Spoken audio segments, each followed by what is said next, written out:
Aquí comienza La Informante, el programa de la neta que te pone al día con el proceso constitucional.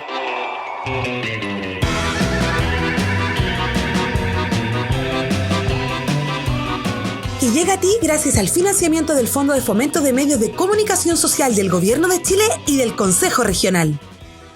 Bienvenidas y bienvenidos a un nuevo capítulo de La Informante, el programa de la neta para enchufarte con todo lo que está pasando en el proceso constitucional. Y si te preguntas qué es la neta, te comento que la neta es un medio realizado por Corporación Humanas el 2021 que sigue el proceso constitucional y la agenda legislativa en torno a materias de género y derechos humanos. Puedes revisar todo nuestro trabajo en laneta.cl y también seguirnos en nuestras redes @lanetacl.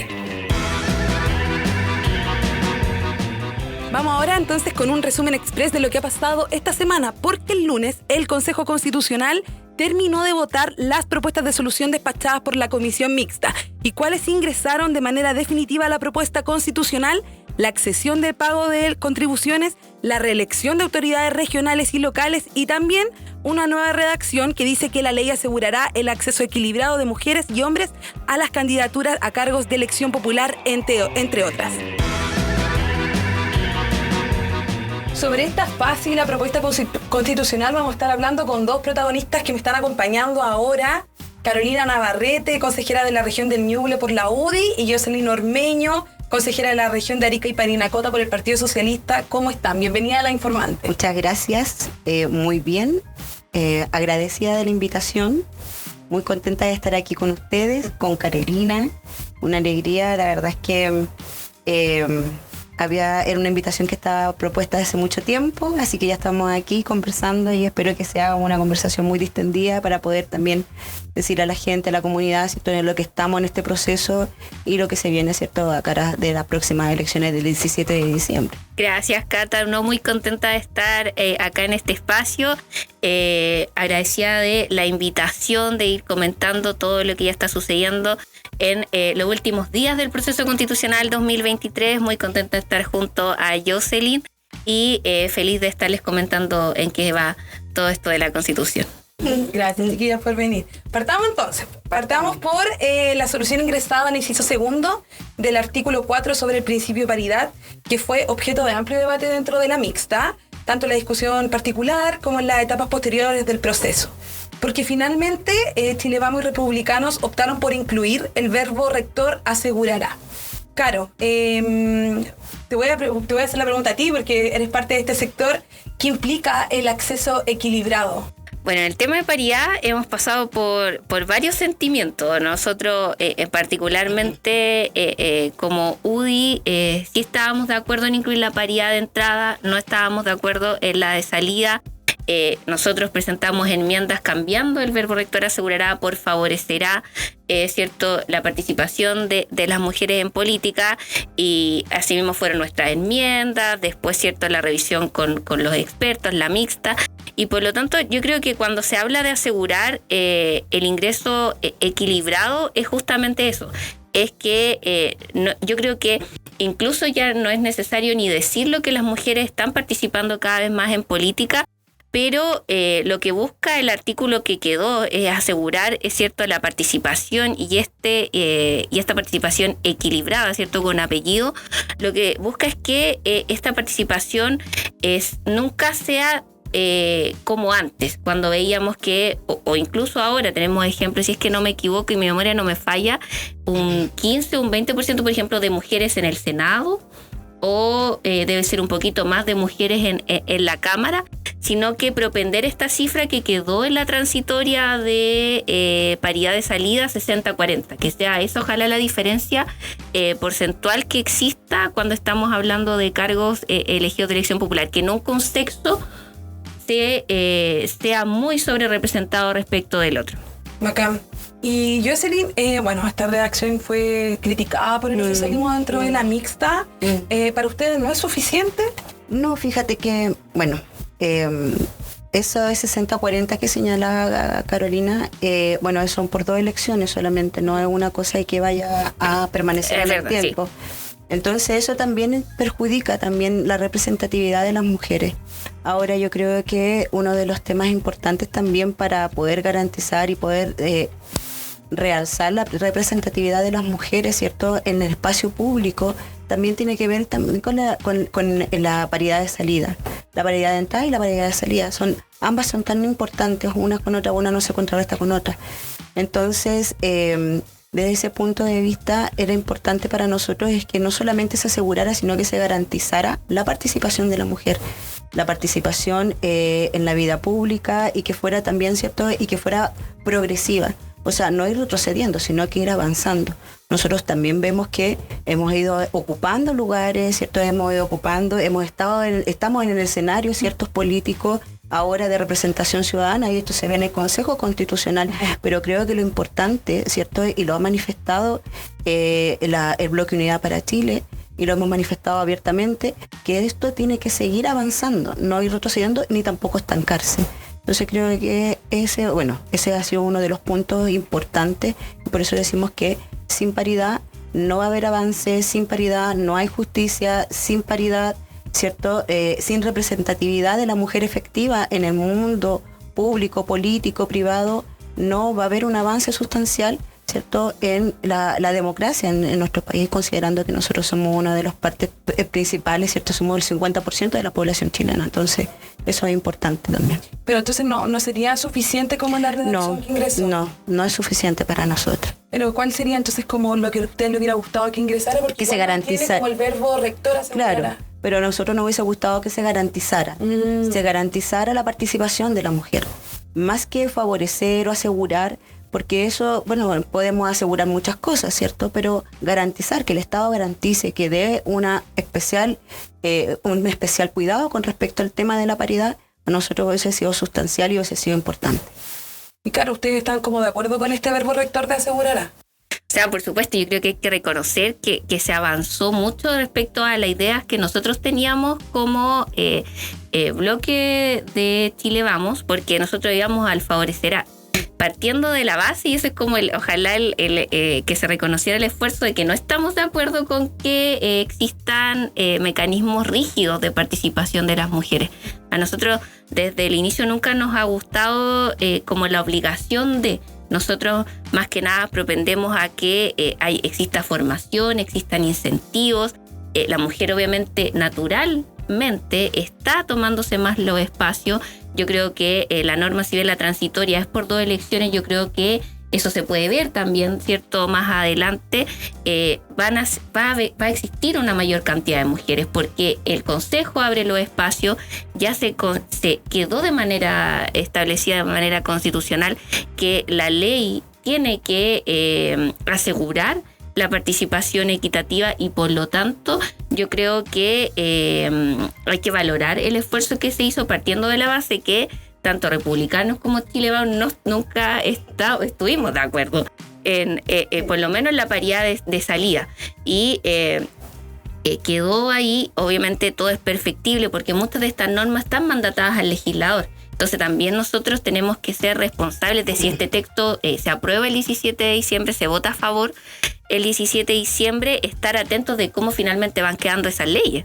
Porque quizás nosotros en las comisiones y en el proceso tenemos un espíritu que imprimirle a estas palabras, el verbo asegurará, la forma equilibrada, pero también hay que hacer el seguimiento de cómo esto va a quedar después plasmado en las leyes que específicamente regulen cómo van a ser estas 2 elecciones respetando el porcentaje 60-40 y cómo efectivamente se va a asegurar que la participación entre hombres y mujeres en política sea equilibrada.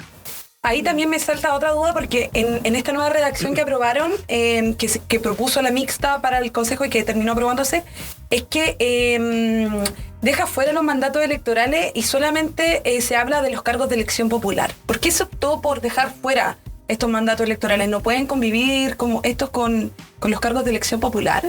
Yo creo que ahí lo que se buscó, o sea, para mí, mandatos electorales, ¿cuál es la de cargos de elección popular? Porque lo que estaba era cargos selectivos o que también se podía abrir a que fuese, como también en la parte privada.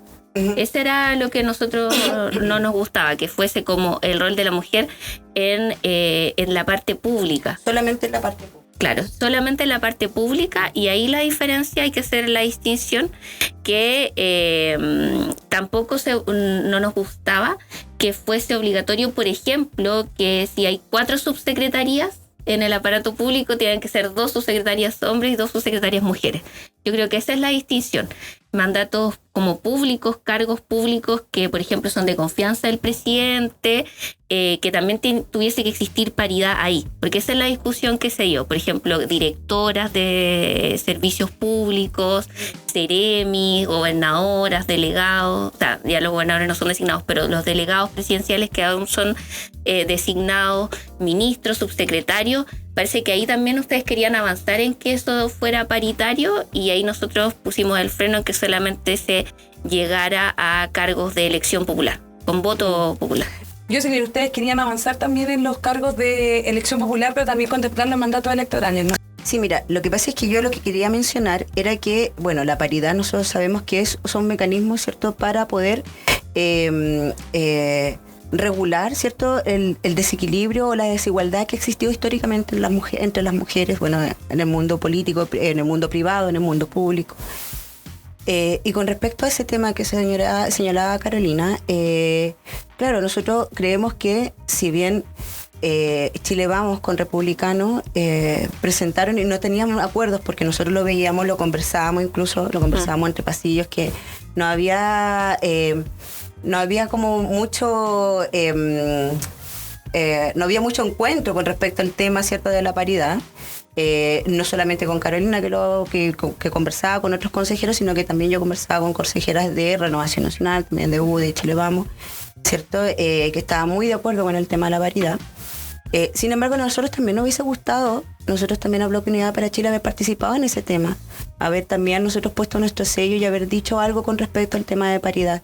Digamos que nosotros era importante también participar en esa conversación, que era sustancial, porque en el entendido de que, ¿cierto?, la derecha, Chile Vamos y Republicanos, ¿cierto?, son una mayoría dentro del Consejo Constitucional y nosotros una minoría, pero sin embargo es un tema que es importante para todas las chilenas.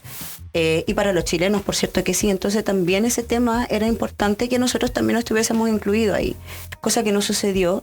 Y sí nosotros manifestamos que sí es importante que las mujeres tengan cargos, que este mecanismo de paridad sea respetado, ¿cierto?, y que se mantenga en los cargos de elección popular. Ahora, es verdad que nosotros tampoco queremos que sea rígido, porque nosotros tampoco estamos rigidizando el tema de la paridad. Y tampoco nosotros decimos, oye, ¿sabes qué? Nosotros queremos que sean todas tantas mujeres, o queremos que las mujeres... No, o sea, nosotros entendemos, porque tampoco queremos que se malentienda la ciudadanía, que nosotros queremos algo así como extremo. No, pero sí que las mujeres vayan ocupando cargos de posición pública, ¿cierto?, en la parte pública, en la parte privada, ¿cierto?, la posición política, que se vayan insertando cada vez más, que vamos, una vez más les digo, o sea, que vamos avanzando, vamos insertándonos, no vamos retrocediendo, y creemos que sí era importante nuestra voz, nuestra opinión con respecto a este tema, para que hubiésemos llegado a un consenso general y no se hubiese provocado este debate finalmente, ¿cierto?, que se había provocado en cada uno de los plenos del Consejo Constitucional. Muchas gracias, chiquillas, por su respuesta. Ahora pasemos a otro tema. Otra solución de la mixta que ingresó a la propuesta fue la referida al literal E del derecho a la educación, que voy a leerla. La educación básica y la educación media son obligatorias, debiendo el Estado financiar y coordinar un sistema gratuito con tal objeto destinado a asegurar el acceso de ellas a toda la población, garantizando el financiamiento por estudiantes de establecimientos estatales y privados. En el caso de la educación media, la obligatoriedad se extenderá hasta cumplir los 21 años de edad. La nueva redacción, entonces, con esto se mandata al Estado financiar y coordinar un sistema gratuito, junto con garantizar el financiamiento por estudiantes en establecimientos. Jocelyn, en la discusión de esta norma, el oficialismo planteó que se constitucionalizaba el sistema de voucher. Exactamente. A tu parecer, con esta nueva solución que propuso la mixta y fue aprobada por el Consejo, ¿continúa en esta situación? Exactamente. Mira, cuando tú hablas sobre el financiamiento por estudiantes, justamente cuando es lo que se habla del modelo de voucher, ¿verdad? Es lo que nosotros decimos coloquialmente, para que se entienda. Cada estudiante es un número, en definitiva, no es una persona. Es lo que nosotros, las comunidades educativas, por mucho tiempo nosotros hemos luchado en contra de este modelo, porque este es el modelo que finalmente hace que la educación sea para unos y una educación para otros, y que no sea igual, y finalmente se crea esta brecha social tan impresionante que hay hoy en día en la sociedad chilena. El modelo de voucher justamente lo que hace es establecer, ¿cierto? Es la subvención escolar preferencial, que se llama, ¿cierto? Que se paga una cierta cantidad de dinero por cada uno de los estudiantes. Nosotros señalábamos y que era importante que nosotros pudiésemos tener un financiamiento basal, es decir, por matrícula, ¿cierto? El establecimiento por matrícula tenía un financiamiento y se podía establecer, ¿cierto? Ahí, porque cada establecimiento educacional, ¿cierto? Tienen diferentes contextos, son diferentes territorios, diferentes realidades, pero eso era lo importante porque así esa brecha se va como achicando. Pero cuando tú, por ejemplo, en el sistema público, y eso en definitiva el modelo de voucher lo que va a hacer en definitiva, va a provocar en definitiva, de a poco, de manera paulatina, que el sistema público vaya desapareciendo. ¿Y por qué te lo digo? ¿Y por qué se los planteo de esa manera? Porque justamente hoy día nosotros vemos en las comunidades educativas, vemos que las escuelas públicas se han ido cerrando justamente porque el sistema permite, ¿cierto?, el financiamiento subvencionado, o sea, el financiamiento mixto, que el Estado financia, ¿cierto?, a los particulares, y el particular, bueno, pues tiene su propio financiamiento, dijéramos. Entonces, lo que hace que las escuelas públicas tienen solamente el financiamiento del Estado, no de un particular, ¿verdad? Y quedan, ¿cierto?, en desmedro, ¿cierto?, de los colegios particulares subvencionados principalmente. Y, por ejemplo, yo les puedo señalar el caso de Arica. Nosotros tenemos 3 establecimientos educacionales ya en Arica que han sido cerrados o están abiertos, ¿cierto?, para las escuelas de verano, pero no tienen estudiantes. Entonces, si no tienen estudiantes, no hay financiamiento porque cada uno de los estudiantes tiene un número y ahí es donde se financia el establecimiento. Y muchos estudiantes, muchas familias quieren irse al sistema subvencionado, pero no solamente por un tema, por ejemplo, de la educación, porque dicen, por ejemplo, pues cuando uno habla de educación de calidad, si es buena o mala, lo primero que pensamos es el profe. El profe siempre es la piedra del tope, yo les digo al tiro. El profe siempre es la piedra del tope, no que el profe es malo el profe. Pero a veces no pasa solamente por eso, porque hay diferentes contextos, o sea, está el contexto territorial, el contexto también de infraestructuras. Las infraestructuras, por ejemplo, de las escuelas públicas a veces no son de las mejores condiciones, algunas se caen, algunas escuelas públicas, porque tampoco existe el financiamiento para poder inyectar recursos para que estas escuelas estén mejor. Entonces, claro, los apoderados, ¿qué es lo que ven? Ven una estructura, ¿cierto?, nueva, baños impecables, entonces dicen, bueno, yo acá quiero tener a mi hijo, porque también entra por la vista la cosa, no solamente entra por el tema educacional propiamente tal. Entonces hay un tema, hay un contexto, hay una realidad educacional que hoy día el país vive y que se ha ido, ¿cierto? Y hoy día nosotros creemos que lamentablemente, yo la verdad es que para mí fue como un golpe, un disparo a mi corazón, como dijo Ricky Martin. Un disparo, porque en realidad yo tenía bastante fe en que esto se podría solucionar de otra manera para las comunidades educativas, cuando la comisión cuando los expertos, ¿cierto?, cuando los comisionados expertos llegó de nuevo a la mano de los comisiones expertos y ellos suprimieron el modelo de voucher, la verdad es que yo dije, ya, bien, aquí estamos bien, porque ahí, bueno, nosotros sabemos que la comisión de expertos, los comisionados expertos en esa parte, en ese espacio, estaban todos los partidos, desde el Partido Comunista, ¿cierto?, hasta Republicano. Entonces, cuando llegaron a un acuerdo y dijeron, ya, vamos a suprimir el voucher y vamos a ver cómo arreglamos el tema educacional, ya era una luz de esperanza para las comunidades educativas, principalmente del sector donde yo vengo, que es el sector público. Pero después, una vez que ingresamos nuevamente al Consejo, una parte, ¿cierto?, importante del Consejo reintegró el tema del voucher y, bueno, lo cual, constitucionalizarlo, bueno, yo creo que desde la mirada como profesora, como docente, desde las comunidades del espacio público, va a ser una problemática importante y va a ser algo que finalmente va a perjudicar al sistema público y con ello a nuestros estudiantes también. Claro, ¿cómo reciben esta crítica? Bueno, mira, hay muchos temas que siempre se dicen que la Constitución no resuelve de un día para otro, pero yo creo que uno de los grandes temas es la educación.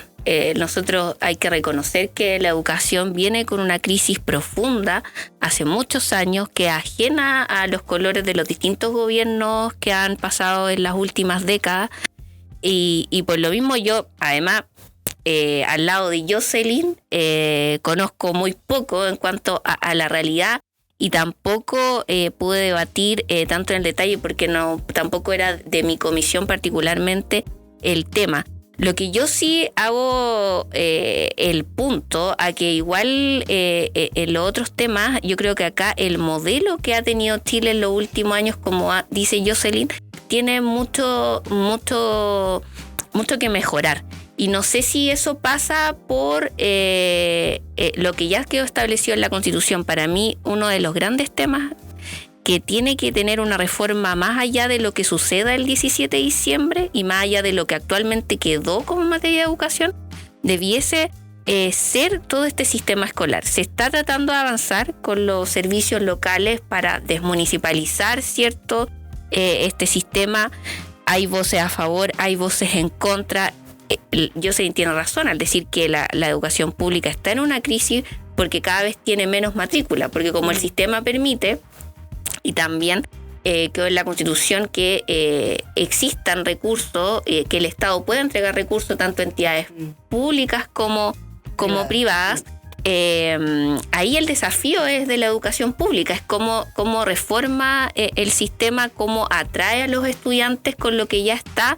Y yo creo que más allá de lo que pudo hacer el texto constitucional, el que actualmente estamos analizando, de verdad lo digo con profunda convicción, que el tema de educación debiese ser algo que, indistintamente de lo que ocurra el 17 de diciembre, se vote a favor o en contra del texto, ya debiese ser una preocupación grande. Sabemos que en el norte hay una crisis, en todo el país hay crisis, y por lo tanto el tema de la educación yo creo que es uno, yo diría hay dos o tres, pero yo creo que el primero y el más importante para las futuras generaciones, que pase lo que pase el 17 de diciembre, debiese tener una revisión mucho más profunda que la que pudo tener el Consejo.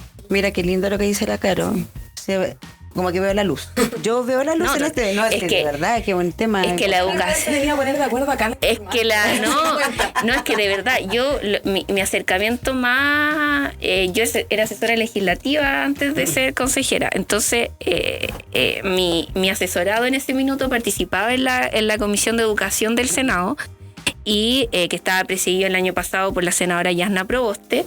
Y ahí yo me di cuenta que educación es un mundo aparte. Lleno de instituciones, llenos de gremios, el interés de los niños. Entonces, por total convicción te lo digo, que pase lo que pase el 17 de diciembre, es un tema que tiene que volver a estar en la palestra, que tiene que ser parte de una mesa que no distinga colores políticos, porque aquí nos jugamos, digamos, el futuro del país. Y sistema voucher o no voucher, digo que va mucho más allá. Y eso es lo que yo puedo percibir de la experiencia que he tenido en el tema de educación. Sí. ¿Puedo? Gracias, señora presidenta, por su intermedio. Por su intermedio. Es justamente lo que dice Caro. El tema educacional, bueno, lo hemos dicho en reiteradas ocasiones los que pertenecemos al mundo educativo, que es uno de los pilares fundamentales de la sociedad. O sea, el tema de la educación no es antojadizo, o sea, el tema de hablar, que nosotros todos hablemos de forma transversal de la educación, no es antojadizo, porque como se ha mencionado, es la escuela pública principalmente nuestro primer espacio comunitario que nosotros tenemos, el primer espacio social que nosotros tenemos, donde nosotros hacemos comunidad, hacemos sociedad, es un espacio político incluso, nuestro primer espacio político. O sea, no nos asustemos políticos, si nadie dice partidos políticos. No, pero de participación, de convivencia. Sí. Entonces, por eso yo creo que es tan importante lo que dice Carolina, que es porque la convivencia, los seres humanos, para poder relacionarnos y para poder hacer sociedad realmente, la escuela pública es el primer lugar por excelencia que nosotros tenemos. Entonces, cuando nosotros hablamos de escuela, de educación, hay que sacarse también esa idea de decir, les vuelvo a repetir, los profesores, yo también estoy en un magíster de educación, el liderazgo transformacional, por eso de repente me han escuchado hablar mucho de Paulo Freire, porque tiene mucho que ver con la filosofía del educador Paulo Freire, y Y justamente en una oportunidad conversábamos cuál era una de las problemáticas que nosotros teníamos en educación. Y decía, bueno, todos queríamos, no es que el profe, porque cuando uno siempre habla de educación, no es que el profe, porque está el mal, no es que el profe. Los profes.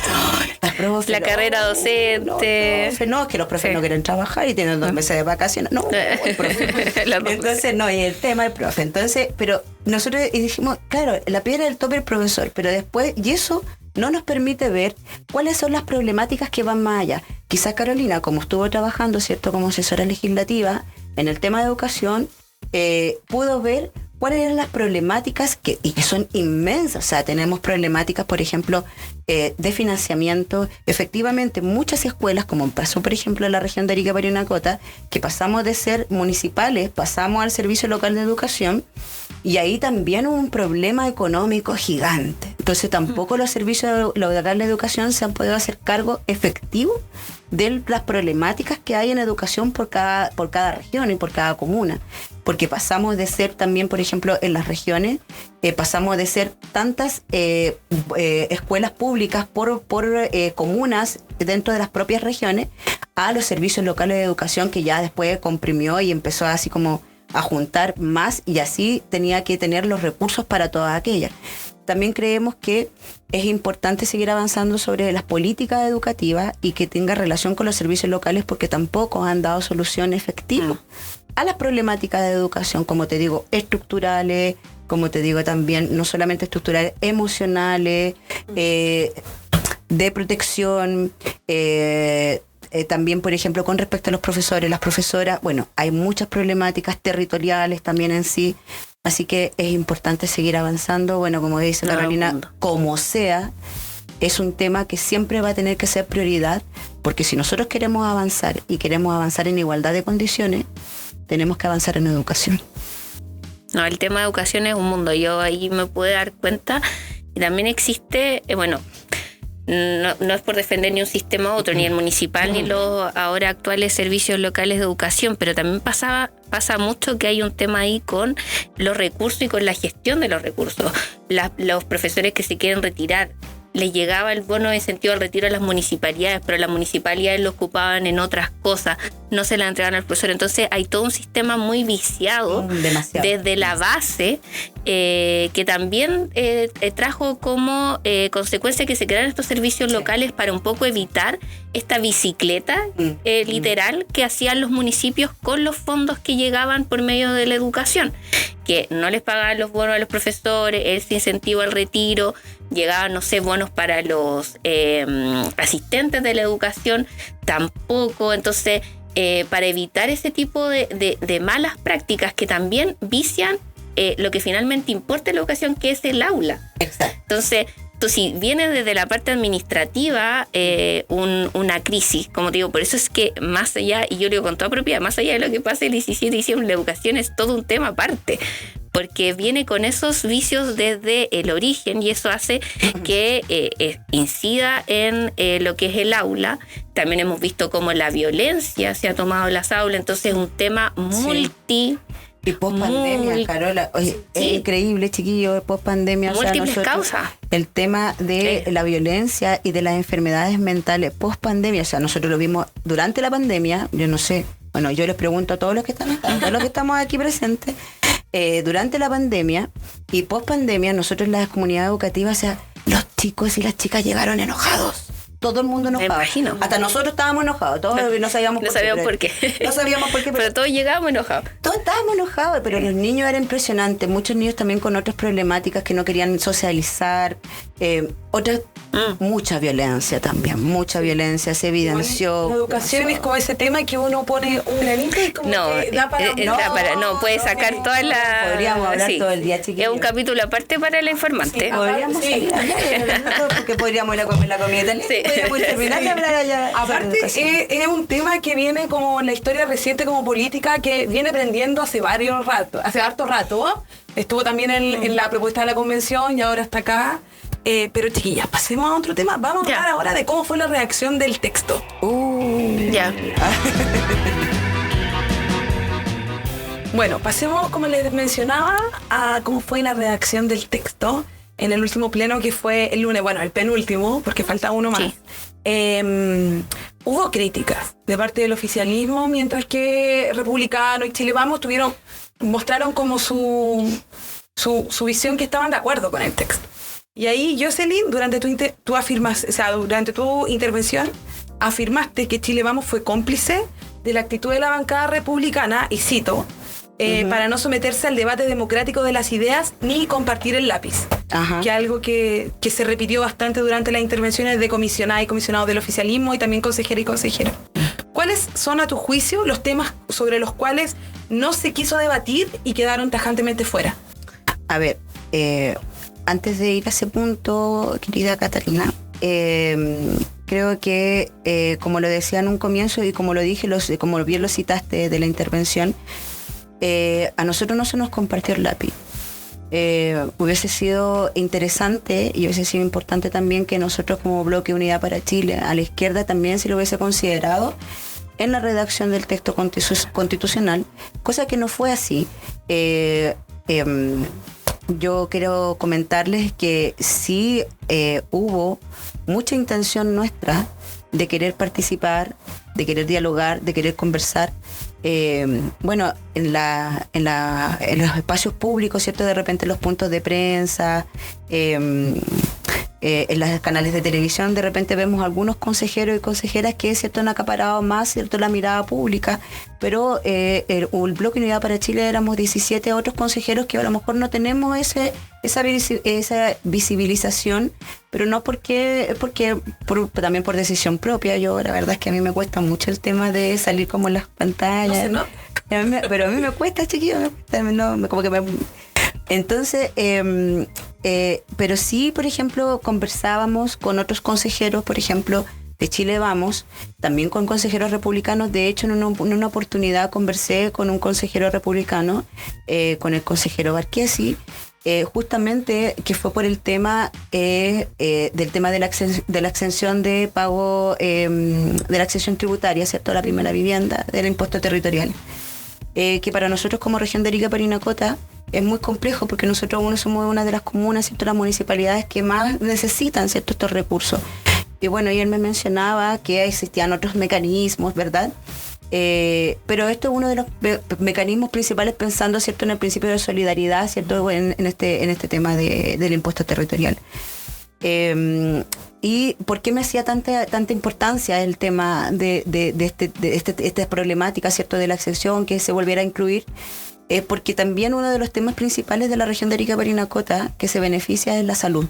Nosotros en la región estamos muy lejanos del centro. Nosotros la conectividad que tiene Arica es muy poca con el resto de Chile. De hecho, nosotros tenemos hasta a 30 minutos Tacna, Perú. Y 4 o 5 horas está Iquique. O sea, Chile está a 5 horas y Perú está a media hora. O sea, esa es como más o menos para que ustedes se hagan la idea de lo que pasa, por ejemplo, con Arica. Entonces, y yo le comentaba a propósito de, hace unas semanas falleció una estudiante mía de 7 años, porque en Arica, nosotros tenemos una alta problemática también con respecto a la contaminación por arsénico, por los metales pesados, ¿cierto?, los polimetales, que lo he señalado en varios plenos. Sí. Y producto de esta contaminación es que nuestros niños y nuestras niñas en Arica se están enfermando y se están muriendo también. Y una de las enfermedades principales es el cáncer. De diferentes tipos, pero hoy día son más tumores cerebrales. Bueno, una de mis estudiantes falleció y una de las cosas que nosotros tuvimos que hacer automáticamente fueron rifas completadas, platos únicos. Nos movimos por todos lados para poder traerla a Santiago. Si bien aquí en Santiago vino un hospital público, etcétera, etcétera, sí sabíamos que, por ejemplo, existían espacios privados donde se podía dar, ¿cierto?, una mejor cobertura, ¿cierto?, a la problemática que ella tenía. Lamentablemente, esto se le expandió mucho más rápido de lo que nosotros pensamos y terminó en el desenlace que ya yo les comenté en un comienzo. Entonces, ese era el punto. Entonces, volviendo al tema de la participación, a nosotros nos hubiese gustado participar más en eso y haber aportado desde nuestras miradas, también desde nuestras propias regiones y de nuestras propias vivencias. No todos los consejeros y consejeras tenemos, quizás del Bloque Unidad para Chile, tenemos sí una postura de un Estado social democrático de derecho que nosotros no mantenemos, pero sí tenemos diferentes realidades, diferentes formas también de poder conversar, de poder explicar cuáles son las problemáticas, y nos hubiese gustado una participación real en muchos temas, por ejemplo lo que ya mencionábamos, por ejemplo el tema de la paridad, con respecto al tema de educación, con respecto al tema de lo que está mencionando con el tema del impuesto territorial, que son temas que en el caso, por ejemplo, de las regiones son sumamente importantes, principalmente para quien les habla, que es de una región, ¿cierto?, muy lejana, ¿cierto?, del centro de Chile, y que muchas veces está invisibilizada, y que eso también hace mucho ruido a la población ariqueña.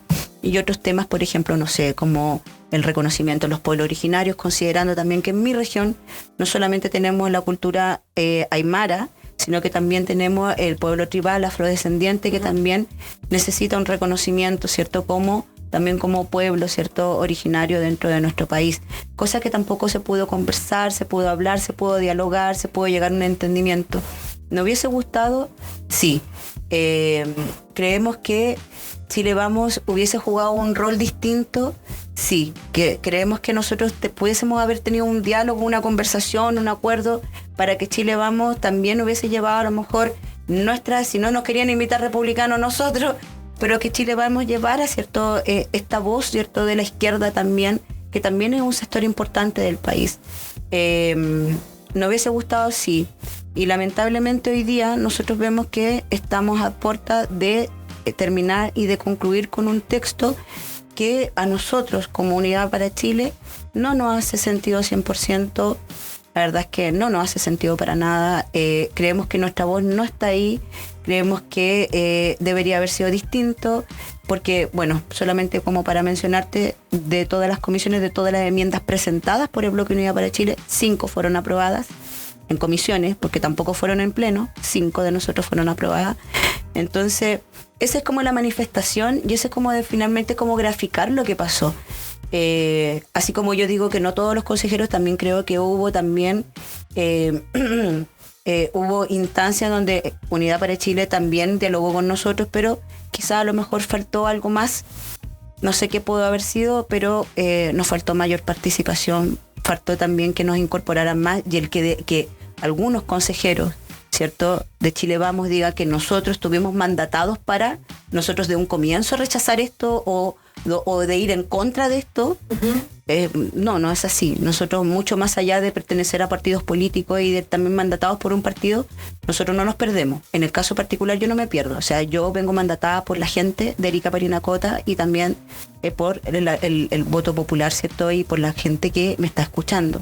Jocelyn, y ahí, a tu juicio, la gente de Arica y Parinacota podría verse como reflejada en este texto, podría encontrar o rescatar como alguna norma buena que haya. ¿Cómo está? Yo creo que no.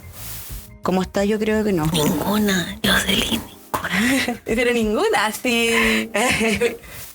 Como está, yo creo que no. A lo mejor, pero mira, la verdad es que como está, yo creo que no. Jocelyn Ormeño, yo creo que no. Pero sí es importante que la gente, cuando salga el documento, cuando salga el texto, tiene que leerlo, tiene que hacerse su idea, porque yo creo que subestimar, como cuando estábamos conversando en un comienzo, ¿cierto?, antes de ingresar, hablábamos, ¿cierto?, del proceso anterior.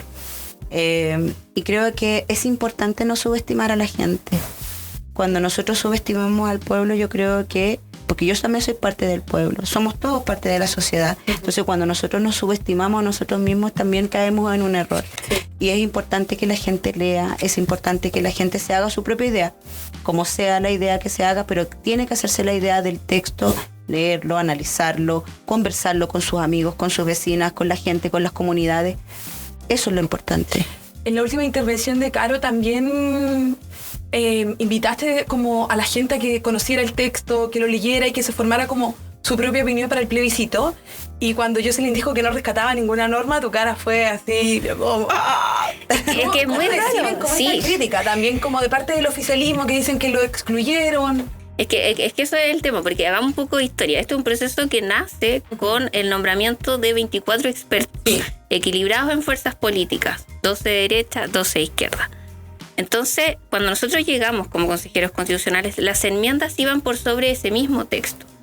Y más allá de lo que se puede decir, porque todos podemos tener visiones distintas de si hubo más o menos espacio, si se dieron o no las formas, yo creo que acá igual hay que hacer una autocrítica, porque en los momentos decisivos, y eso es lo que quiero llegar haciendo un poco de historia, porque esto parte de la base de algo redactado por los expertos. Las enmiendas que presenta el Partido Republicano, la memoria es muy frágil, pero eran mucho más extremas, si ustedes pueden revisar norma por norma, mucho más extremas de las que finalmente quedaron. Y ese es el rol que jugó Chile Vamos, de bajarle el nivel a la intensidad de esas enmiendas. Recordar que ellos querían reordenar completamente el artículo 1, querían dejar los tratados internacionales sobre derechos humanos como normas infraconstitucionales, solo por decir 2 de los 3 primeros artículos que vienen en el texto.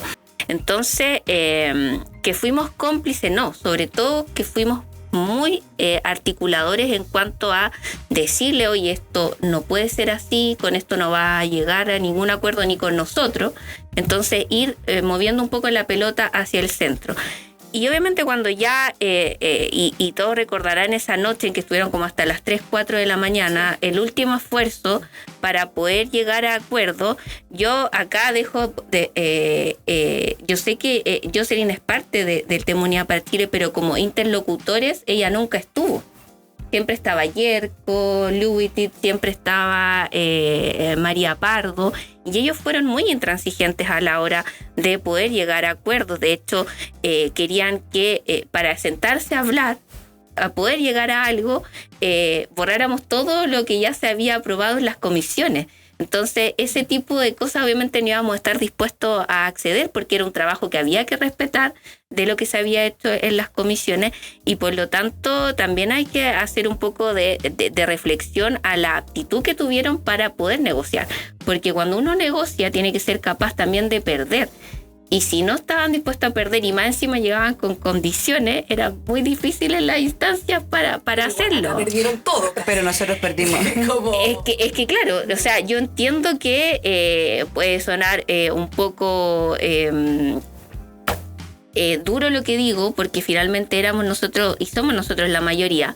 Pero también hay que hacer un poco de lo que estaban dispuestos a hacer, porque yo, como ejemplo, en la Comisión 3 les dimos a veces para la redacción, no sé si habrá quedado como artículo 10 ahora, pero le dimos 3 opciones, 3 fórmulas, indistintamente de que se hayan presentado antes o después, la sesión se suspendía, pero finalmente no estaban dispuestos a hacer nada. Nosotros en un momento estábamos dispuestos a entregar esta agencia anticorrupción y...